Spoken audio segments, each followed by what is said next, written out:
السلام عليكم ورحمة الله وبركاته. ازيكم عاملين ايه؟ يا رب تكونوا بخير وبصحة وسعادة. النهاردة هنعمل مع بعض بوريك الأفران. شايفين شكله يا جماعة عامل زي القطن ازاي؟ شفتوا الجمال والتوريقة بتاعته، وحشوة الجبنة من جوه خطيرة. يلا تعالوا بينا على التحضير.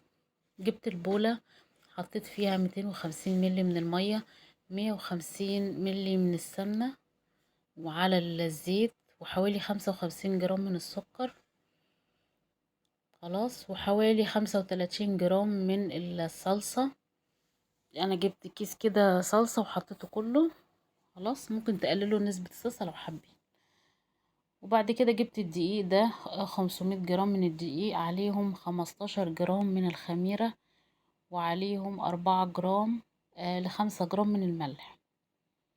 وقلبت كده العجينة دي مع المواد السائلة كلها.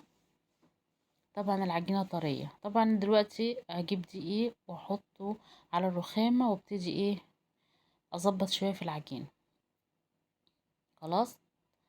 طبعا في دقيق بيشرب السوائل، وفي دقيق طبعا بيمتص السوائل.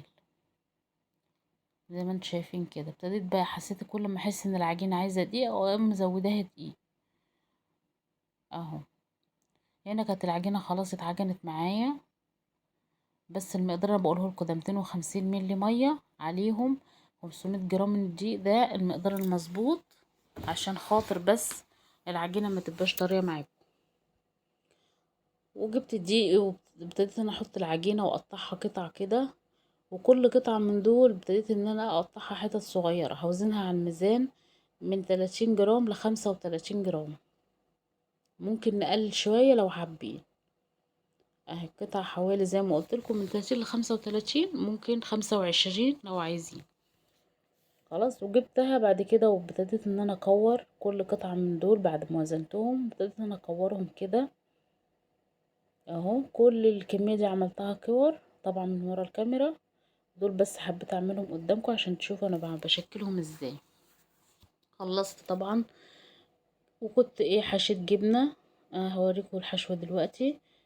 بجيب كل كورة من دول وافردها فردة بسيطة كده. طبعا بغطي عشان العجين ما ينشفش. وابتديت انا افتحها كده قدامكم واحط فيها الجبنة، واقعد ابرمها كده والفها، واحاول من الاطراف اضغط عليها كويس اوي عشان بس ما تتفتحش معايا. بصوا، العجينه هشه جدا جدا معايا وطريه وناعمه وحلوه قوي. زي ما قلت لكم بحط الجبنه وابتدي ان انا يعني اقفل على الجبنه، وبعد كده اقوم لفها رول.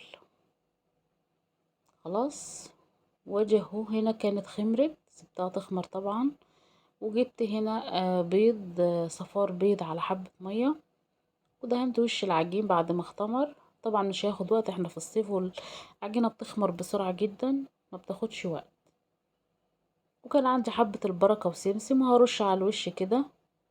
اللي عايز يرش سمسم بس او حبة البركة بس طبعا يرش براحته. انا كان متوفر الاتنين وحطيتهم كده على الوش. طعمها يا جماعة خطير جدا، حشوة الجبنة فيها ممتازة. شايفين شكلها ما شاء الله تحفة وهي نية اهو. هنا كانت خلاص طلعت من الفرن، دخلتها الفرن على درجة حرارة عالية، 250 درجة مئوية. خدت لون من تحت، وبعد كده شغلت لها الشواية. بصوا هشة ازاي معايا وطرية. طبعا خرجتها من الفرن وغطيتها بعد كده. بعد ما دخلتها الفرن واستوت، رحت مغطياها عشان تفضل طرية. دي كانت صينية، اخر صينية عملتها انا وبنتي. فده شكلها كانت اختمرت قوي، عقبال ما عقبال ما السجان خرجت كانت اختمرت قوي. خلاص، وادي الشكل النهائي اهو. يا رب تجربوها وتعجبكم. طعمها حلو قوي يا جماعة. وممكن بدل ما تعملوا فطار الصبح، دي تبقى موجودة تفطروا بيها، تريحكم من الفطار كل يوم والحيرة بتاعة الفطار. بصوا الشكل بتاعها ما شاء الله.